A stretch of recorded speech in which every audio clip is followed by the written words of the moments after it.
the last tutorial lecture, we have seen the basic idea of how to convert a partial differential equation into a set of algebraic equations by discretizing it at specific points.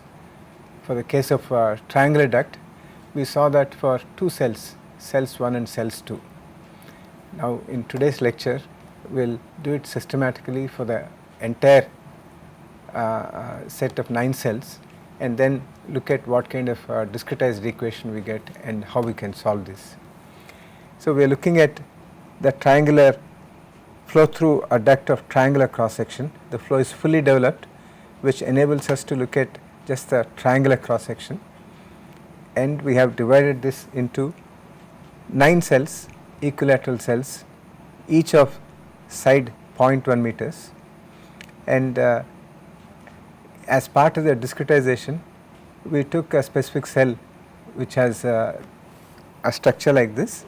For example, this is cell 7, and we identified the centroid of the cell, and then the midpoints of the 3 sides, and then the 3 neighboring points, and at the midpoints we have the direction cosines, the nx and ny at this point and at this point and this point.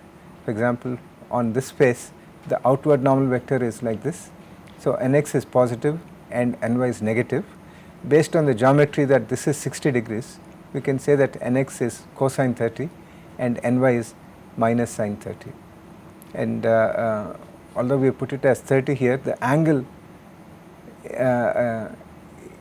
is actually to be counted from here.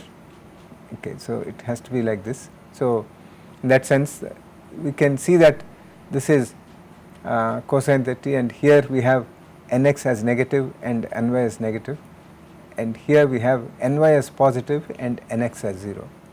So the basic information of the geometry in terms of what the vertices are, what the x and y coordinates of the vertices are, and what are the coordinates of the centroid, and what are the coordinates of the neighboring points, and what are the coordinates of the midpoints of each face, and what are the direction cosines, needs to be ascertained for each cell.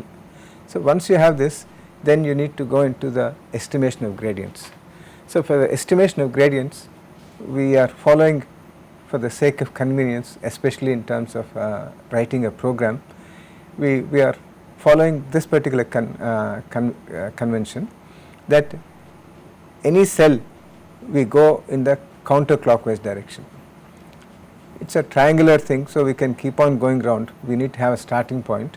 So we are taking, for this example, the starting point as the horizontal line, which is there for every cell. Every cell has a horizontal side. Okay, so we can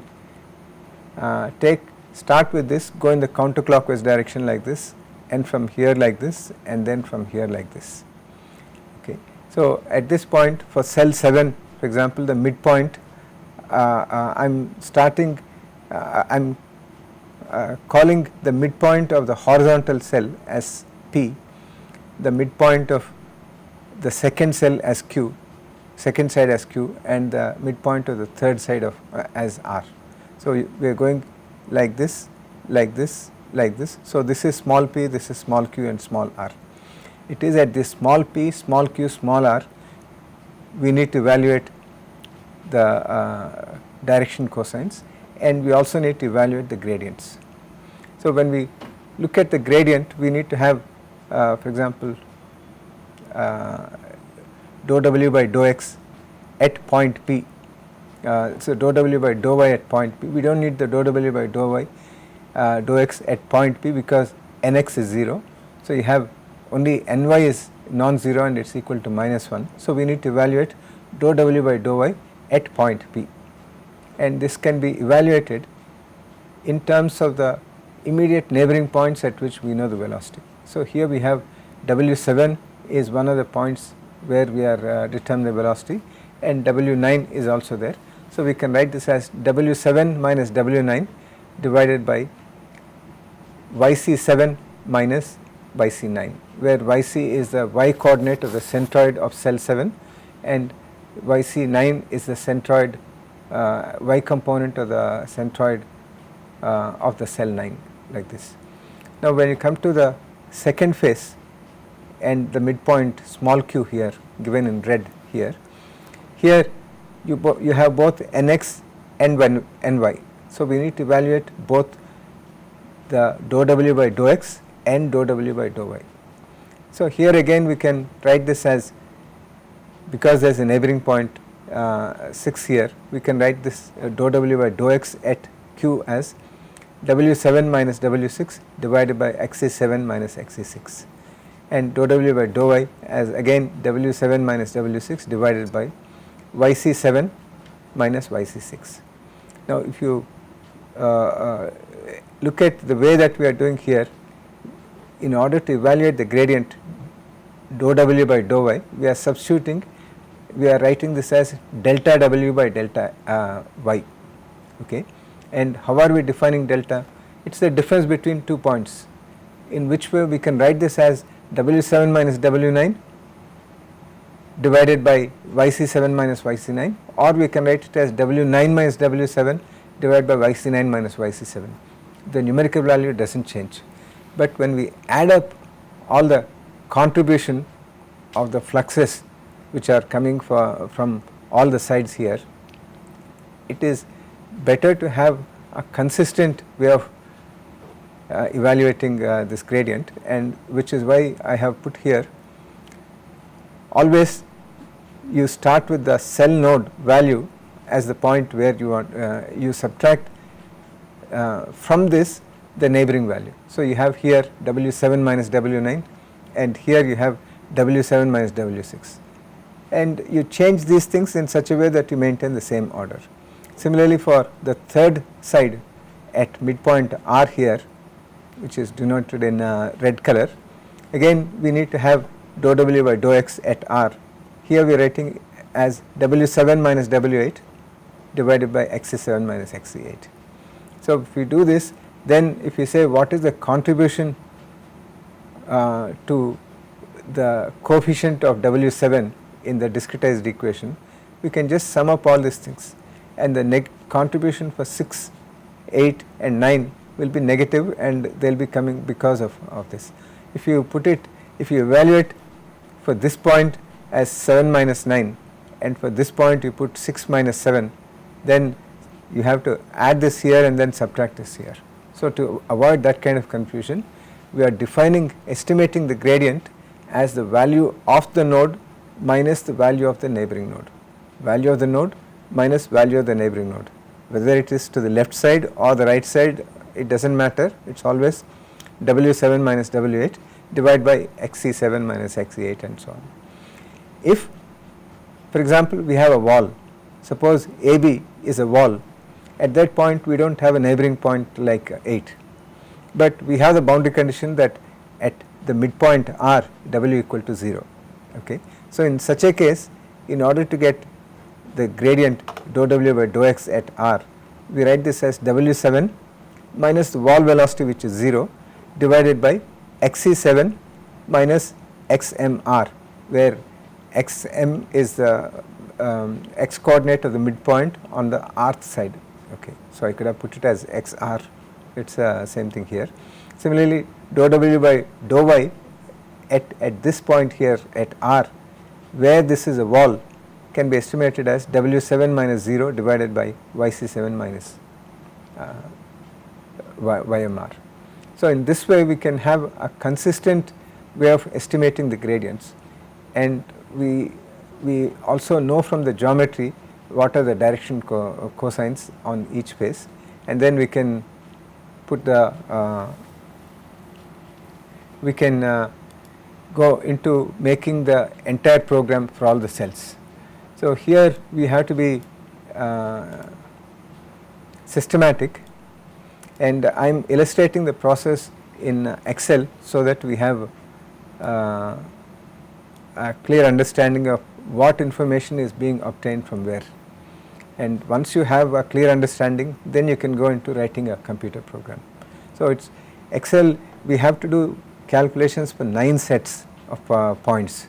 So something like Excel will actually eliminate the mistakes in the hand calculations that we might make when you are doing for so many cells. So that is the only thing, otherwise the preferred option would be to do hand calculations. Okay. So here we are starting with this triangular cell here. We need information of pi, so I put this here. The cell length is 0.1 meters and height is sine 60 times this, so that is that we get as 0.0866, and from the height I can locate the centroid as 2h by 3 and h by 3 distances, and I can locate also the midpoint, and all these things become known here. And we can also find the area of this triangular cell as half height into length. So that is what we are doing here. So we have the area of the cell and we have the basic information, and from this we first of all get all the coordinates. Okay. And here we have 9 nodes, 1, 2, 3 up to 9, and in this line we are looking at the x coordinates of each of these nodes here. For example, if you consider node 1, this is at half distance of this cell length, which is 0.1, so it is 0.05. Similarly, this is at a distance from the coordinate from the origin, which is fixed at this corner here. The x distance is equal to 0.1, one cell length. This is 1.5 cell lengths, 2 cell lengths, 2.5 cell lengths. So that is how it is increasing here. And if you consider C, it is exactly above 2 cell 2, so it has the same x distance as cell 2, and 0.7 and 9 have the same x distance as 0.3, so 0.15, 0.15 and 0.15, and 8 has the same distance as 4. So we can do this. We can do it in a more systematic way from the coordinates, and we will see that at later stage. Similarly, we can fill the YC of the centroid. We can see that this is at 1/3 of the total height, and so that's how it's given as this, the height divided by 3. And if you consider this is 2/3 of the centroid height, so this is given at 2/3 of the height of the cell, and the heights of 3, 4, 5 are also similar. We can get this, and if you consider 0.6 here, this is one cell height plus 1/3, so it is 4/3 of cell height, and this will be 5/3 of cell height. This is 7/3 of cell height. So that is how we can get all the coordinates of the centroid in this 2-dimensional case. Now we have, for each cell we would like to have the midpoint of the faces, and we already said that we will always start with the horizontal side, and we go with the counter current direction.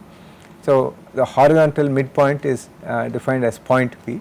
So for the point P here, for cell 1, which is at this point, we can put the xy coordinates. For example, the midpoint is at half cell distance, so that is 0.05, and it is at y equal to 0, and it has an outward normal vector which is vertically downwards, so it has ny of -1 and nx of 0. Okay. So this information for point P of this cell, and similarly if you consider this cell 2, this is point P, and there again you have nx equal to 0. In fact, since we are considering horizontal face as point P, for all of them nx is 0, xmp will change and ymp will change as per the actual case. So ny is -1, and having filled this, we can go to the second point Q here, which is the second side as we go in the counterclockwise direction, and for cell 2 this is point Q, and the outward normal vector is like this. So you have nx positive and ny positive, and that is how you have nx positive and ny positive, and these are given by cosine 30 and sine 30 here, and we can also find the midpoints of this, and similarly for point side r, in which case this is it, and here we have outward normal vector like this. So, you have negative nx and positive ny, and that is what we are seeing here, minus cosine 30 and plus sine 30 here. Now, along with this we also need to have the gradient information, which I am calling as f for flux, okay, not really flux here, it is a gradient. So, the gradient for point P nx is 0. So, we do not need to evaluate the gradient, we can put any value, it is simple to put 0 value, and the y gradient dou w by dou y at point P for cell 1 here is based on the value of w at point 1 at the centroid minus the value at the wall divided by yc1 minus ym. Okay. So, similarly the same thing will appear here. Here also we put for cell 2 the gradient at this point is, and we have said always we will start with the cell value. So, w2 minus w6 divided by yc2 minus yc6, and for this we need the wall information, and here again we have the immediate neighbor 8 here. So, we make use of that value. Again we have the wall, and for 7 we have 0.9 as the immediate neighbor. So, it will be w7 minus w9 divided by yc5 minus ym of that particular thing. So, this ym is actually available here, already filled up. Okay. So, we are looking at 7 here. So, w7 minus w9 like this, and we can do the same thing for point q. We have nx, xm and all that. So, for q here corresponds to this, and since there is a neighboring cell here, we make use of the neighboring cell to evaluate the gradients here, here and here. So, consistently we go through systematically through all the faces and evaluate your nx, ny, fx, xy, fy for each of the faces. Since all the faces have the same length here, I have not included that, but you can, if the length changes, then you need to include that also here. So, having gotten this, now so this is how we are evaluating, and this is the actual computation, numerical computation, and what I have done here in this cell is to, I am trying to assemble the coefficient matrix A, and when I put the coefficient matrix, eventually I will have something like this. This is the coefficient matrix and this is the W. So, the W's do not appear in the coefficient matrix, it is just the product of these nx's and the coordinate information like the distances, only those appear here. So, that information is what is evaluated here. So, this matrix here just contains numerical values for these things, except here the numerator, the W1, W2 are not included here. So, with this we can evaluate, for example, this one is equal to 1 by d81 minus d83, and d81 is yc minus d83 is ymp, and that is what we have here, yc1 minus ym, and so times d85, which is ny. And if you look at this one here, this is d91. Since we are looking at ny times fy, d91 is this divided by d81 minus e81, and if you look at the formula for this, this is side q here. So, you have yc1 minus yc2, and d81 is this d81 minus e81 is the distance between the vertical distance between the two centroids. So in that way we can evaluate the nx fx and ny fy in terms of the geometric parameters into this. Okay, so now we have this one, and so from these we need to sum up all the contributions from this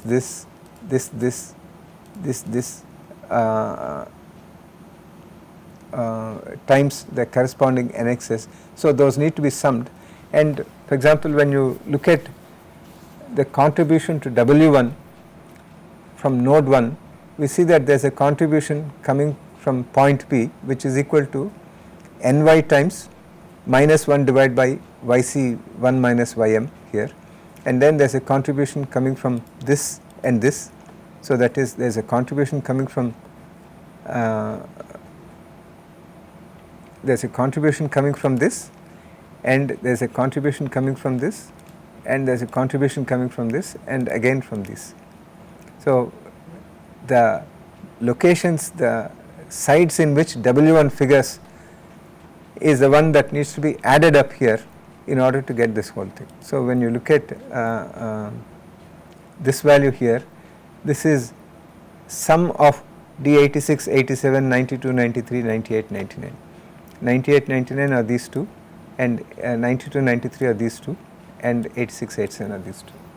Okay. Similarly, if you go to this is the center, this is the W2 coefficient in the second equation. This is also again the sum of these two plus sum of these two plus sum of these two. Okay.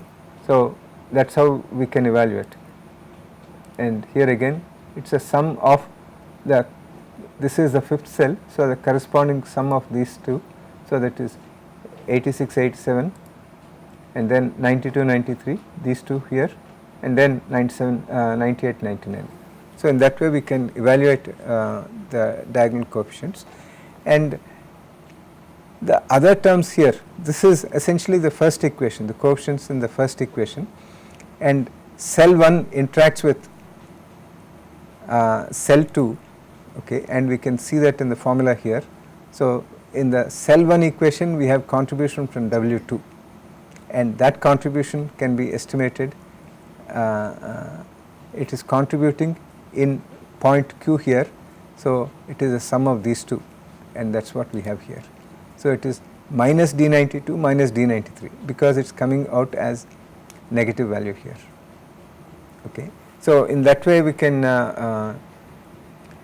can fill all the coefficients here from this table, and once you put that all the coefficients, this becomes the coefficient matrix A, and these are the variable matrix, and this is the B, okay, the right hand side.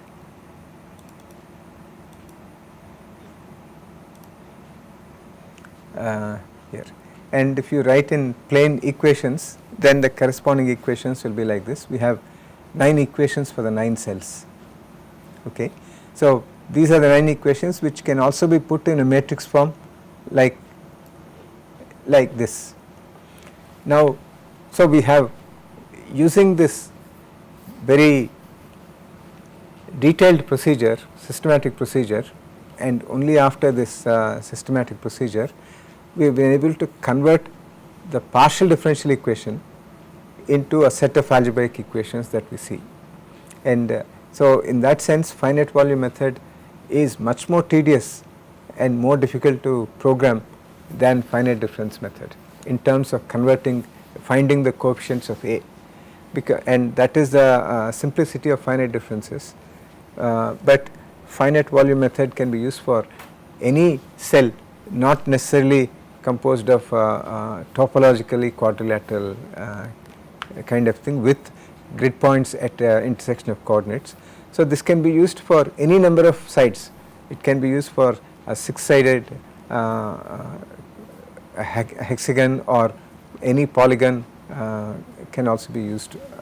This can be used for any of those things, and so that is advantage. But because that advantage is offset to some extent by the need to do so much of bookkeeping and accounting and all that. At the end of that, you have a set of equations which share features which are similar to what we have got from the finite difference method. Okay. If you look at these equations here, this is the coefficient matrix. Now when we want to solve this, the question of whether we can apply Gauss-Seidel method comes in, and for that we have the diagonal dominance condition, which means that the diagonal element along any row, the diagonal element must be greater in magnitude than the sum of the other off diagonal elements in the same row. So that is satisfied for first equation. It is also satisfied with an equality because 34, 34 and 17, all these will add up exactly to this. So it is satisfied with equality here, and here it is less than, again equality, less than, equality, no, this is again less than and equality, less than and less than. Okay. So that less than and equality are with reference to this. For this one, we estimated the fluxes using the 3 neighbors, there is no wall. So when you have something estimated using the 3 neighbors and no wall information is coming, then the diagonal dominance condition is satisfied with an equality sign. So that is true for cell 2 because there are 3 neighbors here, cell 4 there are 3 neighbors here, cell 7 there are 3 neighbors. But for cell 3 you have a wall here, cell 1 you have 2 walls here, and cell 6 you have wall here, and 9 you have wall. For these things you do not have the, you get a greater than sign for this type of problems. So with this thing we can use the Gauss-Seidel method. So we can, we have already seen how to convert this into an equivalent Gauss-Seidel method. In the first equation we keep this to the left hand, W1 to the left hand side, and we take all the other terms to the right hand side. In the second equation we keep this largest value here as on the left hand side, and we take everything else to the right hand side. The right hand side terms are evaluated at kth level, and the left hand sides are evaluated at k plus 1th iteration level, and that is how we can do this. So this is starting with again 0, 0, 0 values. For a C value of 100 here, we see that we are getting a converged solution soon, pretty soon, within about 10 iterations, 10, 15 iterations. We have essentially got a converged solution, and so the velocities are changing. So 2 and 6 are symmetric, so we get the same value. 2 and 4 are symmetric, and so that kind of symmetry. 6 and 8 are symmetric, so we get this. 1 and 5 are symmetric, so we get that kind of thing. So in this way we can get a solution which is evaluation of the W velocities at the centroid of each of these cells. If you increase the number of points, then the accuracy of the whole calculation improves, but that will involve more number of discretizations and evaluations, but it can be done, it is done, and that is what CFD is all about. It is about how to do this algorithmically so that we can get a computer solution.